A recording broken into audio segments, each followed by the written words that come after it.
ತ್ರಿಪಾದೂರ್ಧ್ವಮುದೇ ಪುರುಷಃ ಪಾದೋಸ್ಯೇಹ ಭವಾತ್ ಪುನಃ ತತೋ ವಿಶ್ವಂ ವ್ಯಕ್ರಾಮತ್ ಶಾಸನಾನಶನೇ ಅಭಿ ನಾರಾಯಣಾಯ ವಿದ್ಮಹೇ ವಾಸುದೇವಾಯ ಧೀಮಹಿ ತನ್ನೋ ವಿಷ್ಣುಃ ಪ್ರಚೋದಯಾತ್. ಶ್ರೀ ಗುರುಭ್ಯೋ ನಮಃ. ಹರಿ ಓಂ. ಆತ್ಮೀಯ ಪ್ರಿಯ ಪ್ರೇಕ್ಷಕ ಮಿತ್ರರೇ, ನಿಮ್ಮೆಲ್ಲರ ಜೀವನ ಸುಖಮಯ, ಕ್ಷೇಮಮಯ, ಆರೋಗ್ಯಮಯವಾಗಿರಲಿ ಅಂತ ನನ್ನ ಆರಾಧ್ಯ ದೇವಿ ಹೊರನಾಡು ಅನ್ನಪೂರ್ಣೇಶ್ವರಿಯ ಪಾದಗಳಿಗೆ ನಮಸ್ಕರಿಸ್ತಾ, ಪ್ರಿಯ ಪ್ರೇಕ್ಷಕ ಮಿತ್ರರೇ, ಕರ್ಕಾಟಕ ರಾಶಿ ಫೆಬ್ರವರಿ ತಿಂಗಳು ಮಾಸ ಭವಿಷ್ಯ ಹೇಗಿದೆ ಅನ್ನುವಂಥದ್ದನ್ನು ಈ ವಿಡಿಯೋಲ್ಲಿ ನಾವು ನೋಡೋಣ. ಮುಖ್ಯವಾಗಿ ಕೆಲವೊಂದಿಷ್ಟು ಮೂಲ ಮಾಹಿತಿಗಳನ್ನು ನಾವು ತಿಳ್ಕೊಳ್ಬೇಕು. ಏನು ಹಾಗಾದರೆ ಆ ಮೂಲ ಮಾಹಿತಿಗಳು ಅಂತಂದರೆ, ಕರ್ಕಾಟಕ ರಾಶಿಗೆ ಅಷ್ಟಮ ಶನಿ ಪ್ರಭಾವ ಇರುವಂಥದ್ದು ಸತ್ಯ, ಅದು ನಿಮಗೆ ಗೊತ್ತೇ ಇದೆ ವಿಚಾರ. ಅಷ್ಟಮ ಶನಿ ಇದ್ದೇ ಅಂದ ಮಾತ್ರಕ್ಕೆ ಕೆಟ್ಟದ್ದಾಗುತ್ತೆ ಅನ್ನುವಂಥದ್ದು ತಪ್ಪಾಗುತ್ತೆ. ನೋಡಿ, ಗ್ರಹಗಳ ಬದಲಾವಣೆ ಈ ತಿಂಗಳಲ್ಲಿ ಯಾವ್ಯಾವ ಗ್ರಹಗಳು ಏನೇನು ಬದಲಾವಣೆ ಆಗ್ತದೆ ಅಂತ ನೋಡೋದಾದರೆ, ಬುಧ ಫೆಬ್ರವರಿ 1ನೇ ತಾರೀಕು ಮಕರ ರಾಶಿಗೆ ಪ್ರವೇಶವಾಗ್ತಾ ಇದ್ದಾರೆ. ಅಂದರೆ ನಿಮ್ಮ ರಾಶಿಗೆ 7ನೇ ಮನೆಗೆ ಬರ್ತಾ ಇದ್ದಾರೆ, ಅದು ಶುಭ ಸ್ಥಾನಕ್ಕೆ ಬರ್ತಾ ಇದ್ದಾರೆ. ಇದು ಒಂದು ಒಳ್ಳೆಯದಾಯ್ತಾ. ಎರಡನೇದು, ಫೆಬ್ರವರಿ 5ನೇ ತಾರೀಕು ಕುಜ ಮಕರ ರಾಶಿ ಪ್ರವೇಶವಾಗ್ತಾ ಇದ್ದಾರೆ. ಅಂದರೆ ನಿಮ್ಮ ರಾಶಿಗೆ 7ನೇ ಮನೆಗೆ ಉಚ್ಚ ಸ್ಥಾನಕ್ಕೆ ಕುಜ ಬರ್ತಾ ಇದ್ದಾರೆ, ಇದು ಒಳ್ಳೆಯದಾಯ್ತಾ. ಮೂರನೇದು, 11ನೇ ತಾರೀಕು ಶುಕ್ರ ಮಕರ ರಾಶಿಗೆ ಬರ್ತಾ ಇದ್ದಾರೆ, ಮಿತ್ರನ ಮನೆಗೆ ಬರ್ತಾ ಇದ್ದಾರೆ, ಇದು ನಿಮಗೆ ಒಳ್ಳೆಯದಾಯಿತು. ನಾಲ್ಕನೇದು, 13ನೇ ತಾರೀಕು ರವಿ ಕುಂಭ ರಾಶಿಗೆ ಹೋಗ್ತಾ ಇದ್ದಾರೆ, ಇದು ಒಳ್ಳೆಯದಲ್ಲ. ಐದನೇದು, ಬುಧ 19ನೇ ತಾರೀಕು ಕುಂಭರಾಶಿಗೆ ಬರ್ತಾರೆ, ಅದು ಒಳ್ಳೆಯದಲ್ಲ. ಅಂದರೆ 13ನೇ ತಾರೀಕು ಪ್ರವೇಶವಾಗುವಂತಹ ರವಿಯಿಂದ ಒಳ್ಳೆಯ ಫಲ ಇಲ್ಲ, 19ನೇ ತಾರೀಕು ಕುಂಭರಾಶಿಗೆ ಪ್ರವೇಶವಾಗುವಂತಹ ಬುಧನಿಂದನೂ ಒಳ್ಳೆಯ ಫಲ ಇಲ್ಲ. ಹಾಗಾಗಿ ಕರ್ಕಾಟಕ ರಾಶಿಯವರು ಈ 2 ಗ್ರಹಕ್ಕೆ ಸಂಬಂಧಪಟ್ಟಂಥ ಪರಿಹಾರಗಳನ್ನು ಮಾಡಿಕೊಂಡ್ರೆ ಸಾಕು, ಇನ್ನೇನು ಅವಶ್ಯಕತೆ ಇಲ್ಲ. ಫೆಬ್ರವರಿ ತಿಂಗಳು ತುಂಬ ಚೆನ್ನಾಗಿರುತ್ತೆ. ಸರಿ, ಈ ಒಂದು ತಿಂಗಳಲ್ಲಿ ಅಮಾವಾಸ್ಯೆ 9ನೇ ತಾರೀಕು, ಫೆಬ್ರವರಿ 9ನೇ ತಾರೀಕು ಅಮಾವಾಸ್ಯೆ ಇದೆ. ಫೆಬ್ರವರಿ 24ನೇ ತಾರೀಕು ಪೌರ್ಣಮಿ, ಅದು ವಿಶೇಷವಾದ ಪೌರ್ಣಮಿ, ವ್ಯಾಸ ಪೌರ್ಣಮಿ ಆಚರಣೆ ಮಾಡುವಂಥದ್ದು. ಇನ್ನು 2 ವಿಶೇಷವಾದ ಹಬ್ಬ ಇದೆ, ಪ್ರಕೃತಿಯ ಹಬ್ಬ. ಒಂದು ಕುಮಾರ ಷಷ್ಠಿ 15ನೇ ತಾರೀಕು ಫೆಬ್ರವರಿ, ಇನ್ನೊಂದು ರಥಸಪ್ತಮಿ ಅಥವಾ ಸೂರ್ಯ ಜಯಂತಿ ಅಂತ ಕರಿತೀವಿ, ಅದು 16ನೇ ತಾರೀಕು ಫೆಬ್ರವರಿ ತಿಂಗಳಲ್ಲಿ ಇರ್ತಕ್ಕಂಥದ್ದು. ಹಾಗಾದರೆ ಈ ಒಳ್ಳೆಯ ಫಲಗಳೇನು, ಕೆಟ್ಟ ಫಲಗಳೇನು ಕರ್ಕಾಟಕ ರಾಶಿಯವರಿಗೆ ತಿಳ್ಕೊಳ್ಳೋಣ. ಸ್ಥಾನಿಕವಾಗಿ ನೋಡೋದಾದರೆ, ಗೋಚಾರದಲ್ಲಿ ಕರ್ಕಾಟಕ ರಾಶಿಗೆ 6ನೇ ಮನೆ ಅಧಿಪತಿ ಹಾಗೂ ಭಾಗ್ಯಾಧಿಪತಿ ಗುರು, ಋಣ ರೋಗ ಶತ್ರು ಸ್ಥಾನಕ್ಕೆ ಹಾಗೂ ಭಾಗ್ಯಸ್ಥಾನಕ್ಕೆ ಅಧಿಪತಿಯಾದಂಥ ಗುರು ದಶಮ ಸ್ಥಾನದಲ್ಲಿದ್ದಾರೆ. ಪ್ರಸ್ತುತ ದಶಮ ಸ್ಥಾನದಲ್ಲಿರ್ತಕ್ಕಂಥ ಗುರು ಇನ್ನು ಕೇವಲ 3 ತಿಂಗಳು ಮಾತ್ರ ಅಲ್ಲಿರ್ತಾರೆ. ಅದರಲ್ಲೂ ಫೆಬ್ರವರಿ ತಿಂಗಳಲ್ಲಿ ದಶಮದ ಗುರು ರಾಜಯೋಗವನ್ನು ಕೊಡ್ತಾರೆ ಕರ್ಕಾಟಕ ರಾಶಿಯವರಿಗೆ. ಅದನ್ನು ಉಪಯೋಗಿಸ್ಕೊಳ್ಳಿ, ಯುಟಿಲೈಸ್ ಮಾಡ್ಕೊಳ್ಳಿ. ಇಲ್ಲ ಅಂತಂದರೆ ಏಪ್ರಿಲ್ ನಂತರ ಗುರು ಬದಲಾವಣೆ ಆಗಿಬಿಡುತ್ತೆ, ದಶಮ ಸ್ಥಾನದ ಫಲಗಳು ಸಿಗಲ್ಲ. ಅದಾದಮೇಲೆ ಏಕಾದಶ ಸ್ಥಾನದ ಫಲ ಸಿಗುತ್ತೆ. ದಶಮ ಸ್ಥಾನದ ಫಲ, ರಾಜಯೋಗದ ಫಲ ಬೇಕು ಅಂತಂದರೆ ಈ ಫೆಬ್ರವರಿ ತಿಂಗಳಿಂದ ನೀವು ಉಪಯೋಗಿಸ್ಕೊಳ್ಳೋಕೆ ಶುರು ಮಾಡಬೇಕು. ಏನೇನು ಫಲ ಸಿಗ್ಬೋದು? ಗುರು ಗೋಚಾರದಲ್ಲಿ ದಶಮದಲ್ಲಿದ್ದಾಗ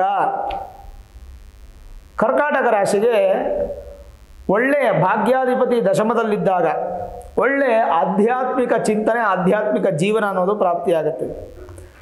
ಯಾರ್ಯಾರು ವಿದ್ಯಾಭ್ಯಾಸ ಮಾಡುವಂಥದ್ರಲ್ಲಿದ್ದೀರೋ ಫ್ಯೂಚರ್ ಪ್ಲ್ಯಾನ್ ವಿದ್ಯೆ ತೊಗೊಳ್ಳೋದು. SSLC ಓದೋರು ನಾನೇನು ತೊಗೊಳ್ಬೇಕು ಮುಂದಕ್ಕೆ, ನಾನು ಸೈನ್ಸ್ ತೊಗೊಳ್ಬೇಕಾ, ಕಾಮರ್ಸ್ ತೊಗೊಳ್ಬೇಕಾ, ಆರ್ಟ್ಸ್ ತೊಗೊಳ್ಬೇಕಾ, ಏನು ಮಾಡಬೇಕು ಅಂತ ಯೋಚನೆ ಮಾಡುವಂಥವ್ರು, ಅಥವಾ ಸಿಂಗಲ್ ಡಿಗ್ರಿ ಕಂಪ್ಲೀಟ್ ಆದಮೇಲೆ ಡಬಲ್ ಡಿಗ್ರಿ ನಾನು ಸ್ವದೇಶದಲ್ಲಿ ಮಾಡಬೇಕಾ, ವಿದೇಶದಲ್ಲಿ ಮಾಡಬೇಕಾ, ಪೇಯ್ಡ್ ಮಾಡಬೇಕಾ, ಗೌರ್ಮೆಂಟ್ ಸೀಟಲ್ಲಿ ಮಾಡಬೇಕಾ, ಯಾವ ಥರ ಮಾಡಬೇಕು, ಅಥವಾ ಪೋಸ್ಟ್ ಗ್ರ್ಯಾಜುಯೇಷನ್ ಆದಮೇಲೆ ಪೋಸ್ಟ್ ಡಾಟ್ ಮಾಡಬೇಕಾ ಬೇಡವಾ, PhD ಮಾಡಬೇಕಾ ಬೇಡವಾ, ಈ ಥರದ್ದು ಏನಾದರೂ ಗೊಂದಲಗಳು ಯೋಚನೆಗಳೇನಾಗ್ತಂದರೆ ಈ ಸಮಯದಲ್ಲಿ ಮಾಡಿ. ಯಾಕೆಂದರೆ ತರ್ಕಶಾಸ್ತ್ರ, ನ್ಯಾಯಶಾಸ್ತ್ರ, ವಕೀಲ ವೃತ್ತಿ ನೋಡಿ, ತರ್ಕಶಾಸ್ತ್ರ ಅಂತಂದರೆ ವಾದಾಡುವಂಥದ್ದು, ವಾದ ವಿವಾದ, ತರ್ಕ ಅಂತಂದ್ರೆ ತರ್ಕ ಮಾಡುವಂಥದ್ದು ಅಂತ. ಆಮೇಲೆ ನ್ಯಾಯಶಾಸ್ತ್ರ ಅಂದರೆ ರಿಲೇಟೆಡ್ ಟು ಜಡ್ಜ್ ಆಗುವಂಥ ಒಂದು ಸಂದರ್ಭ. ವಕೀಲ ವೃತ್ತಿ, ವಕೀಲರಿಗೆ, ಲಾಯರ್ಸ್ಗೆ, ವೇದಾಂತ ಕಲಿಯುವಂಥವ್ರಿಗೆ, ವ್ಯಾಕರಣ ಕಲಿಯುವಂಥವ್ರಿಗೆ, ಇಂಥವ್ರಿಗೆಲ್ಲ ಅದ್ಭುತವಾದಂಥ ತಿಂಗಳು ಫೆಬ್ರವರಿ ತಿಂಗಳು ಉಪಯೋಗಿಸ್ಕೊಳ್ಳಿ. ಮತ್ತು ಗುರು ಪ್ರಬಲವಾಗಿರೋದ್ರಿಂದ ಈ ಜರ್ನಲಿಸಮ್, ಪತ್ರಕರ್ತರು, ಜರ್ನಲಿಸ್ಟ್ಗಳಿಗೆ, ವ್ಯಾಖ್ಯಾನಕಾರರು ಅಂದರೆ ಮಾತುಗಾರರು, ಉದಾಹರಣೆಗೆ ನ್ಯೂಸ್ ರೀಡರ್ಸು, ಆಮೇಲೆ ಟೀಚರ್ಸನ್ನು ವ್ಯಾಖ್ಯಾನಕಾರರು ಅಂತಲೇ ಹೇಳ್ತೀವಿ ನಾವು, ಪ್ರೊಫೆಸರ್ಸು, ಲೆಕ್ಚರರ್ಸು, ಇವರಿಗೆಲ್ಲ ತುಂಬ ಚೆನ್ನಾಗಿದೆ. ದೇವಸ್ಥಾನದ ಅರ್ಚಕರಿಗೆ, ಪುರೋಹಿತ ಮಾಡುವಂಥವ್ರಿಗೆ, ಧಾರ್ಮಿಕ ವೃತ್ತಿಯಲ್ಲಿರ್ತಕ್ಕಂಥವ್ರಿಗೆ ಜೀವನ. ಧಾರ್ಮಿಕ ವೃತ್ತಿ ಅಂದರೆ ಎಷ್ಟು ಬರುತ್ತೆ ಗೊತ್ತಾ ನಿಮಗೆ? ಒಂದು ಎಕ್ಸಾಂಪಲ್ ಹೇಳ. ಪೂಜಾ ಸಾಮಗ್ರಿಗಳು, ಗ್ರಂಥಿಗೆ ಅಂಗಡಿ ಮಾರೋರು ಧಾರ್ಮಿಕಕ್ಕೆ ಬರ್ತಾರೆ.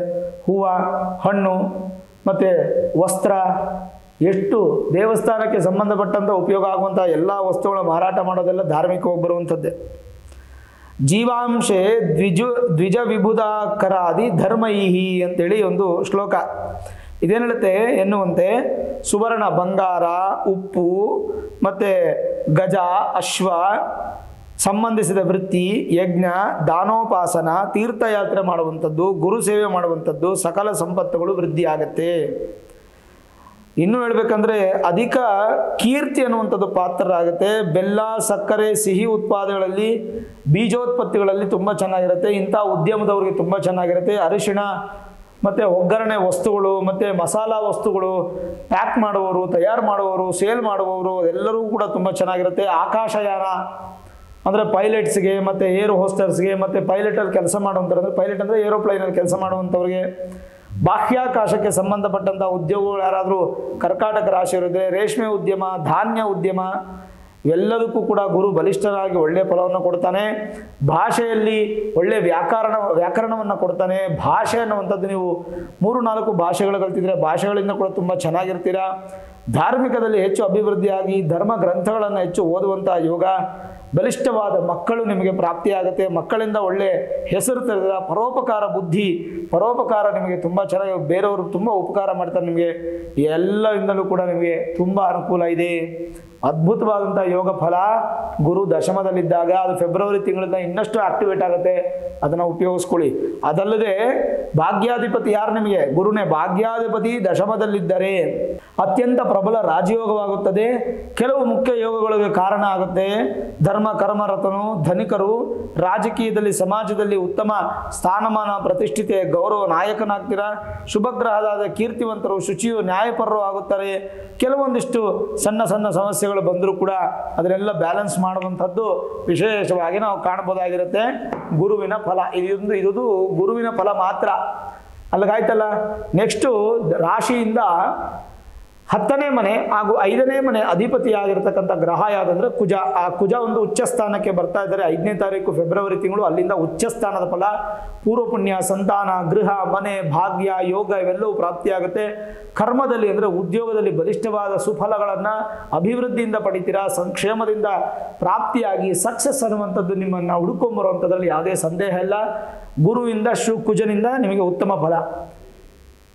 ಇನ್ನು ರಾಶಿಯಿಂದ ಶುಕ್ರ 11ನೇ ಮನೆ ಅಧಿಪತಿ ಹಾಗೂ ಚತುರ್ಥ ಸುಖಾಧಿಪತಿ ಆದಂಥ ಶುಕ್ರ 11ನೇ ತಾರೀಕು ಶತ್ರುವಿನ ಮನೆಯಿಂದ ಮಿತ್ರನ ಮನೆಗೆ ಬರ್ತಾ ಇದ್ದಾರೆ. ಫೆಬ್ರವರಿ 11ರಿಂದ ಶುಕ್ರನಿಂದನೂ ಒಳ್ಳೆಯದು, ಲಾಭಗಳನ್ನು ಪಡಿತೀರ, ಸುಖವನ್ನು ಪಡಿತೀರ. ಗುರು, ಕುಜ, ಶುಕ್ರ 3 ಗ್ರಹನೂ ಚೆನ್ನಾಗಾಯ್ತು. ಇನ್ನು ರಾಶಿಯಿಂದ 12ನೇ ಮನೆ ಅಧಿಪತಿ ಹಾಗೂ ತೃತೀಯಾಧಿಪತಿ ಅಂದರೆ ವ್ಯಯಾಧಿಪತಿ ಹಾಗೂ ಧೈರ್ಯಾಧಿಪತಿ ಆಗಿರ್ತಕ್ಕಂಥ ಬುಧ ಪ್ರಸ್ತುತ ಆದರೆ 1ನೇ ತಾರೀಕು ಫೆಬ್ರವರಿಯಿಂದ 19ನೇ ತಾರೀಕು ಫೆಬ್ರವರಿಗೂ ತುಂಬ ಚೆನ್ನಾಗಿರ್ತಾರೆ. 19ನೇ ತಾರೀಕಿಗೆ 8ನೇ ಮನೆಗೆ ಹೋದಾಗ ಒಂದು ಸ್ವಲ್ಪ ಅದೃಷ್ಟಗಳು ಕಡಿಮೆ ಆಗುತ್ತೆ. ಅದಾದಮೇಲೆ ಒಂದು 8-9 ದಿನ ಸಿಗ್ಬೋದು. 8-9 ದಿನ ಬ್ಯಾಲೆನ್ಸ್ ಮಾಡಿದ್ರೆ ಆಯಿತು. ಬುಧನಿಗೂ ಯಾವುದು ಪರಿಹಾರಗಳು ಬೇಕಿಲ್ಲ. ಇನ್ನು ಬೇಕಾಗಿರ್ತಕ್ಕಂಥದ್ದು ಶನಿನ. ಹಾಗಾದರೆ ಶನಿ ಬಂದು ಅಲ್ಲೇ ಸ್ಥಿತವಾಗಿರ್ತಾರೆ. ಈ ವರ್ಷ ಪೂರ್ತಿ ಅಲ್ಲೇ ಇರೋದ್ರಿಂದ ಈ ವರ್ಷ ಪೂರ್ತಿ ಅಷ್ಟಮ ಶನಿ ಪ್ರಭಾವವೇ. ಶನಿಗೆ ಪ್ರತ್ಯೇಕವಾಗಿ ನಾನು ಪರಿಹಾರಗಳೆಲ್ಲ ಪ್ರತಿ ತಿಂಗಳು ಹೋಗಿ ಶನೀಶ್ವರನ ದರ್ಶನ ಮಾಡಿ ತೈಲಾಭಿಷೇಕ ಮಾಡಿಸಿ ಭಗವಂತನ ಕೃಪೆಗೆ ನೀವು ಪಾತ್ರರಾದರೆ ಸಾಕು. ಶನಿ ಬಗ್ಗೆ ನಾನು ಪ್ರತಿ ತಿಂಗಳು ಹೇಳಲಿಕ್ಕೆ ಹೋಗಲ್ಲ.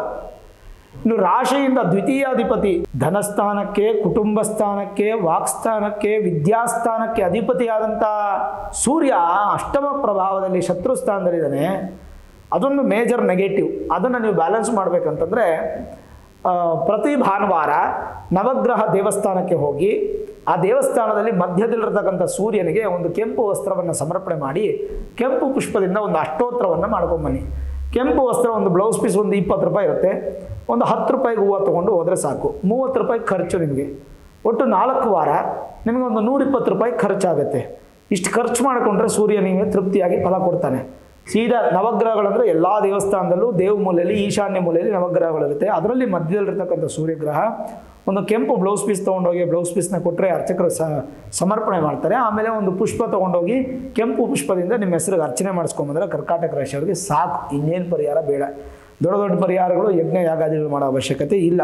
ಈ ವಿಡಿಯೋ ಇಷ್ಟ ಆಗಿದ್ರೆ ಲೈಕ್ ಮಾಡಿ, ಶೇರ್ ಮಾಡಿ, ಮುಖ್ಯವಾಗಿ ನಮ್ಮ ಚಾನಲ್ಗೆ ಸಬ್ಸ್ಕ್ರೈಬ್ ಮಾಡಿ, ಬೆಲ್ ಐಕಾನ್ ಅನ್ನು ಪ್ರೆಸ್ ಮಾಡಿ. ಪ್ರತಿನಿತ್ಯ ನಾನು ಪೂಜೆ ಮಾಡುವಂತಹ ನನ್ನ ಆರಾಧ್ಯ ದೇವಿ ಹೊರನಾಡು ಅನ್ನಪೂರ್ಣೇಶ್ವರಿಯ ಆಶೀರ್ವಾದ ಅನುಗ್ರಹ ಸದಾಕಾಲ ಮತ್ತೊಮ್ಮೆ ನಿಮ್ಗೆ ಸಿಗಲಿ ಅಂತ ಪ್ರಾರ್ಥನೆ ಮಾಡ್ತಾ, ಸರ್ವೇ ಜನಾಃ ಸುಖಿನೋ ಭವಂತು, ಸಮಸ್ತ ಸನ್ಮಂಗಳಾನಿ ಭವಂತು.